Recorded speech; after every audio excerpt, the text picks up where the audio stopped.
Before we can understand Ventus, we first have to understand where he came from. Ventus grew up in an ancient city known as Daybreak Town, a small beachside town that existed when all the worlds were one. But once the war began, everything changed. The city abandoned, its people trapped in a digital copy. Somewhere deep inside Ventus, he wanted to survive this war. But the 5 new leaders were already chosen. They were predestined, chosen by fate to shepherd the survivors. They were pure, and they could resist the darkness better than anyone. But Ventus wasn't chosen. Ventus couldn't resist the darkness. He was just a normal kid. It's then, when the embodiment of these darker feelings possessed him. It had a mind of its own, didn't have goals or plans. It just wanted to give Ventus power and escape the coming war. The easiest way to do this was to follow a young girl named Strelitzia. Strelitzia was innocent and shy. She couldn't even tell the player of Union Cross how she felt about them.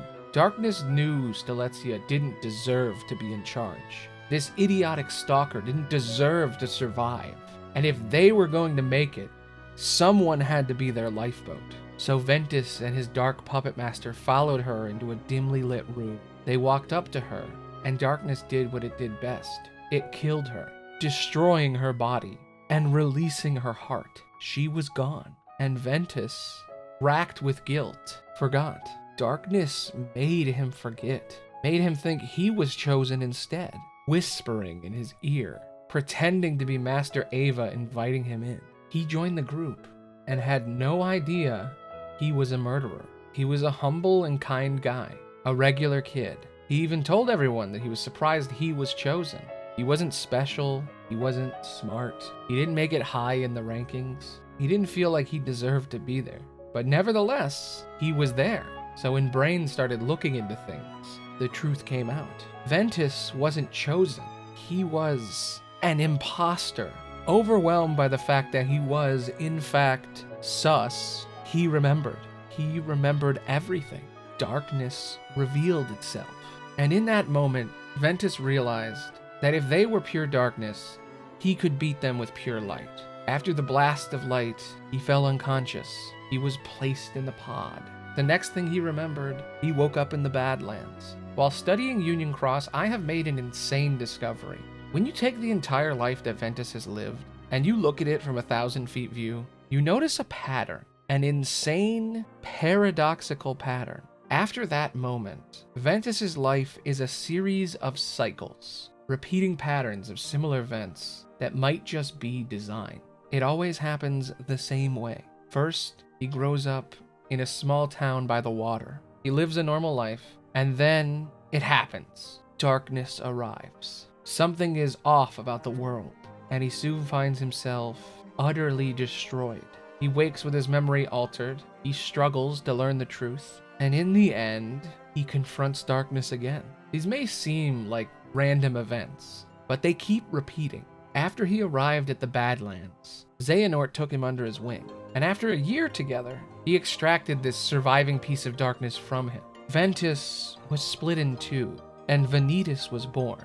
Once the process was over, Xehanort didn't need him anymore, so he brought Ventus to a new home and pawned him off on his old friend Ericus, a gift that might convince him that he had changed after all these years. So now, Ventus was living a similar life again. He lived in the land of departure, floating above the water and rivers. He became a skilled fighter. His memory and his body were shattered, and upon confronting his dark side again, he was almost completely killed. His body left in a coma and his heart hiding inside Sora. It was the same story again. A normal life, he fights darkness, and he loses everything.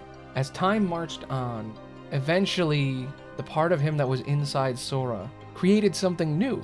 Now an echo of him lived again, Roxas. He hung out in a seaside town called Twilight Town and fought darkness on a regular basis. He had no memory of who he was, and he wasn't like the other nobodies he lived with in Castle Oblivion. He learned the truth, and he confronted the others. Even Roxas wasn't free from the cycle, because he too lost his memory again, lived in a simulated beach town, just like Daybreak Town. He uncovered the truth, and eventually he fought his other half, Sora. After living the same tormented existence and learning to accept his other half, this echo of Ventus merged with Sora. Ventus's life echoes forever, but even his last story in Kingdom Hearts 3 was the same. Back in Birth by Sleep, he lived on the beach, he was shattered and in a coma, he regained his memory, and he fought against his own darkness, Ventus, and all of the Xehanorts. Currently, we last saw him having fun on the beach for the 4th time. Has his cycle ended, or did it? Is this all just another way for the Master of Masters to manipulate fate, to trap another darkness away? With 13 different darknesses to hold, Ventus is just another way to keep one busy. Ventus is one of the darknesses, maybe even the one we know the most. Who's to say it wasn't all planned out? Terra chained in perpetual darkness, Aqua lost in isolation. It could all be part of a bigger plot. Riku is said to have trapped the darkness in his heart. He used his virtue to purify his darkness and turned envy into love and admiration. Is that not another way to hold the darkness back? Are they all meant to live in an endless cycle of destruction, erasure, discovery, and conflict over and over, just like Ventus? A living prison meant to trap just a single darkness, or a lifeboat for the dark to survive? The Master said it himself. He had 5 armies of child soldiers die just to trap the darkness in each of their leaders. So why wouldn't darkness do the same to Ventus? All it took was a single murder, and now darkness is free. Darkness is never truly destroyed, but it can be trapped as long as you suffer, and distracted as long as you fight it. I used to think this cycle would never end, that each of the foretellers was an embodiment of sin, but I realize now that each of these heroes was chosen for a reason. Not only do they resist darkness, but they have virtue. They each can purify this dark part of themselves and transform that darkness into light. Each of the foretellers was almost the opposite of their sin. Envy turned her envy into admiration. Ira used his wrath to protect others. Aced overcame sloth with his diligence. And Ava turned greed into charity. Baby Aqua turned loneliness into companionship. Terra turned his rage into calm. And Ventus turned his need for power into humility. Ventus may have been trapped in an endless battle against darkness, but he was always humble and kind. He never let it make him jaded. No matter how many times he was broken apart, no matter how many times he forgot everything, no matter how long he was trapped in a coma, he never stopped being himself. Anyway, I'm Aloni the Bard, and that's what I think about Ventus's fate. Thanks for watching. Bye. That was a longer one. This might be one of the scripts I revised the most. I probably still missed some scenes. There's probably something in there I got wrong. Every time I think I understand the story, the more information pops up. Dark Road is really fun to play, but it is so grindy. It's gonna take me like 30 days to beat it.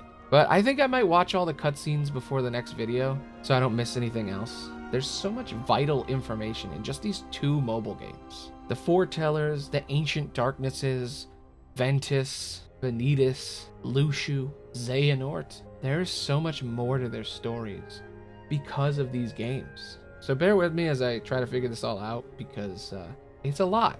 If you want to watch another video, I just recorded a video about Unus Annus. The anniversary just happened last week, and they just put the anniversary videos out. Unus Annus was a channel made by Markiplier that was supposed to last 1 year. I think it's a pretty good video.